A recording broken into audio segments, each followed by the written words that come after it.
you make sure that you can afford all of that safely and comfortably. Next, you would want to save for a down payment. The more money you can put down at the start means that the less money you'll have to take out on a loan. Again, this is if you're financing. If you're paying cash, probably not watching this video at all, but usually talking specifically for just those that want to finance, the more money you put down, smaller monthly payments, less money paid in interest is moral of the story. If you're buying a new car, I would say a good estimate to do is to do 20% of the car's value as a down payment. This is for a new car. If you're buying a used car, used cars usually have lower MSRPs, but you usually pay for that with higher interest rates because banks don't want to put their money on a unreliable car that's used. There's a lot of factors, but again, 20% for a new car, 10% down for a used car. Speaking of new versus used, a big money saving tip is to consider buying a used or nearly new car. I think everybody knows by now that new cars lose a lot of value in depreciation basically as soon as you drive it off the lot. I think it's roughly like 18% of the value goes down. If you care about resale value, if you care about your car's worth, this is something that you would want to keep in mind.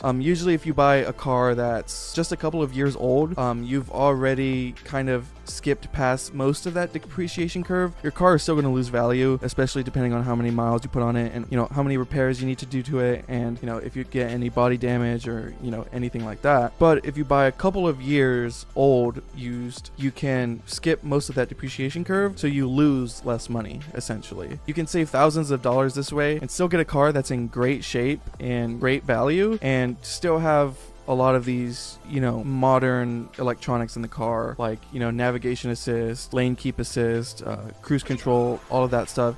You can still get some pretty modern technology even when you're buying, like 3 to 4 or 5 years old. That's personally what I'm trying to do. I'm looking at certified pre-owned. I don't think going through private dealers and, not certified pre-owned is worth it unless you know exactly what you're doing. Sometimes with certified pre-owns, you can still get like gap insurance and, sometimes they're still covered by warranties. And I think that is valuable for me personally, but, for you, it may be different.